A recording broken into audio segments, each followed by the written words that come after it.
Kami dari kelompok 7 dan kami akan menjelaskan tentang Human Resource Management. Manajemen sumber daya manusia merupakan salah satu aspek terpenting dalam suatu organisasi atau perusahaan. Sumber daya manusia merupakan orang-orang penggerak aktivitas organisasi yang memberikan tenaga, bakat, kreativitas, dan usaha mereka bagi organisasi. Lalu, tujuan manajemen sumber daya manusia adalah meningkatkan kontribusi produktif para karyawan bagi organisasi secara strategik, etis, dan bertanggung jawab sosial. Dan sumber daya manusia adalah aset yang harus dikelola secara cermat dan sejalan dengan kebutuhan organisasi. Lalu apa perbedaan MSDM atau manajemen sumber daya manusia dengan manajemen personalia? Dalam istilah manajemen personalia, terkandung pengertian bahwa karyawan atau personalia hanya dianggap sebagai salah satu faktor produksi saja, yang tenaganya harus digunakan secara produktif bagi pencapaian tujuan perusahaan. Dalam istilah MSDM atau manajemen sumber daya manusia, terkandung pengertian bahwa karyawan yang ada dalam perusahaan merupakan aset perusahaan sehingga harus dipelihara dan dipenuhi kebutuhannya dengan baik. Strategi sumber daya manusia, bahwa dengan tantangan yang dihadapi oleh Departemen SDM atau sumber daya manusia pada setiap perusahaan demikian berat, maka sudah waktunya peran dari Departemen SDM ditingkatkan lagi. Ada 4 peran yang harus dilakukan oleh Departemen SDM. Yang satu, Management of Strategic HR atau Strategic Partner. Yang kedua, Management of Transformation atau Change Agent. Yang ketiga, Management of Employee Contribution atau Employee Champion. Yang keempat, Management of Firm Infrastructure atau Administrative Expert. 1. Strategis partner atau mitra bisnis strategis. Sebagai mitra bisnis strategis, DEP sumber daya manusia berperan sebagai 1. Konsultan dalam mengembangkan visi dan misi nilai organisasi. 2. Memberi kontribusi terhadap keputusan-keputusan bisnis. Yang ketiga, manajemen dan perencanaan sumber daya manusia. 2. Change agent atau agen perubahan. Dalam kapasitasnya sebagai agen perubahan, DEP sumber daya manusia berperan dalam 1. Memfasilitasi perubahan. 2. Redesign organisasi dan rekayasa ulang sistem dan proses bisnis. Yang ketiga, pengembangan tim dan kepemimpinan organisasi. 3. Employee champion atau pendukung dan pendorong kemajuan karyawan. Dalam perannya sebagai pendukung dan pendorong kemajuan karyawan, DEP sumber daya manusia harus mampu dalam 1. Memfasilitasi survei karyawan. 2. Menyeimbangkan antara kehidupan pribadi dan kerja karyawan.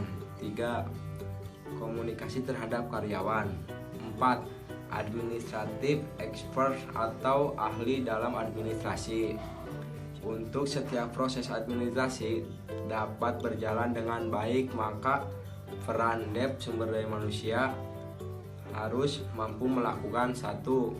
Proses analisis pengajian.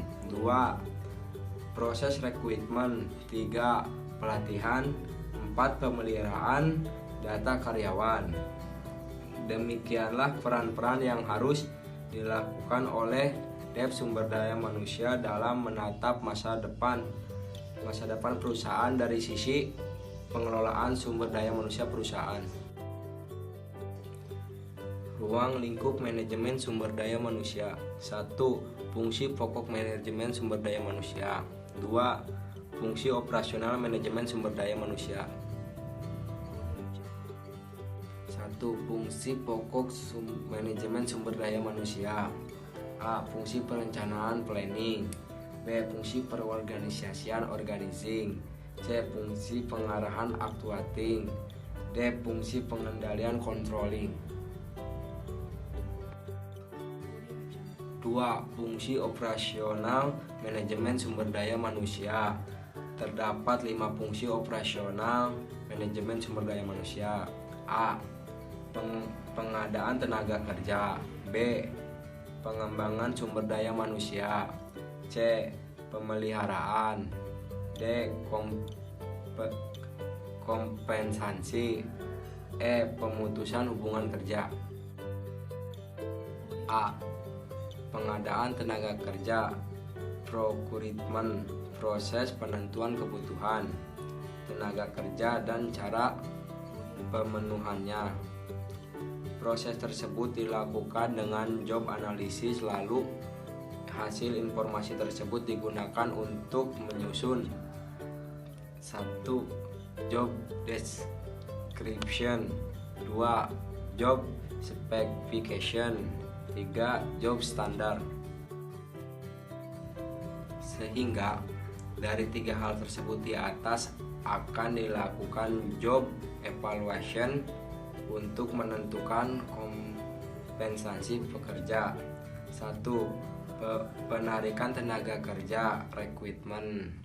2. Seleksi tenaga kerja. 3. Penetapan tenaga kerja. Recruitment atau penarikan tenaga kerja.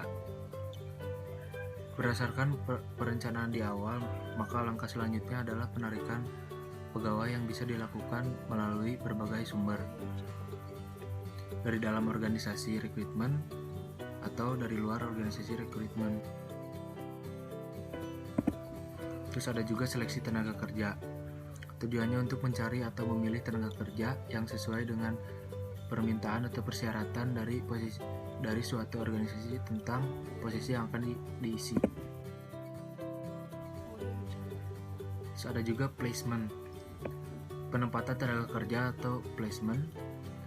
Setelah lolos seleksi diterima, maka tenaga kerja tersebut akan ditempatkan pada posisi atau jabatan yang sesuai, atau bisa disebut the right man on the right place. 1. Terjadinya kesalahan dalam penempatan tenaga kerja bisa menimbulkan diantaranya tidak berkembangnya prestasi atau produktivitas kerja karena merasa tidak ditempatkan sesuai dengan kemampuannya.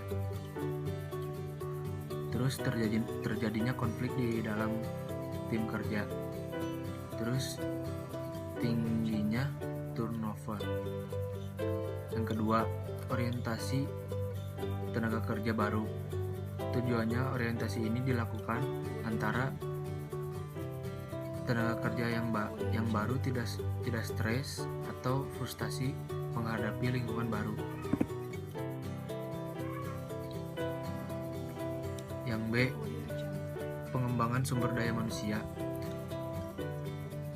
Berperan untuk peningkatan kemampuan dan keterampilan tenaga kerja dengan cara pelatihan atau pendidikan. Terus ada juga metode-metode latihan dan pengembangannya. Di antaranya ada off the job. Di dalam off the job ada 5 poin, yaitu coaching, planned progression, rotasi jabatan, penugasan sementara, dan sistem-sistem penilaian prestasi formal. Terus ada juga off the job, program pengembangan eksekutif, latihan laboratorium, dan pengembangan organisasi.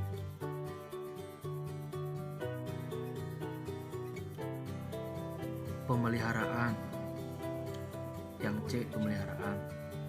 Menjaga karyawan supaya tetap bekerja di perusahaan dengan selalu memperhatikan pemberian komposisi, kesehatan, dan keamanan, hubungan antara pekerja dan manajemen.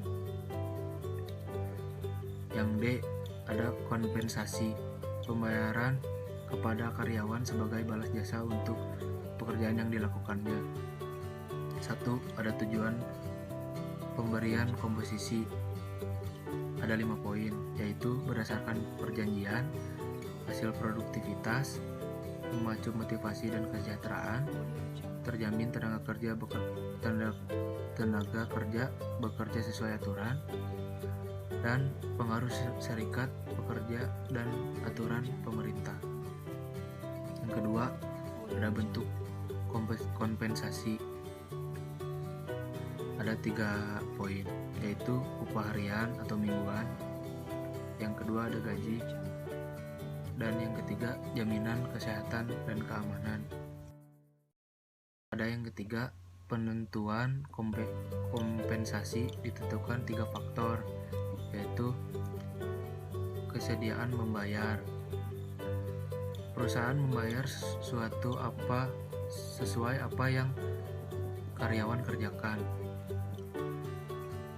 Terus ada kemampuan membayar, tergantung pendapatan dan penghasilan, sehingga karyawan tidak menjadi suatu kerugian tapi melainkan aset.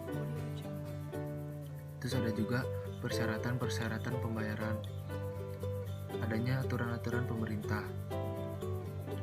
Yang E, pemutusan hubungan kerja atau diberhentikannya suatu pegawai karena satu dan lainnya dengan cara sebaik mungkin, mengundurkan diri atau meninggal dunia.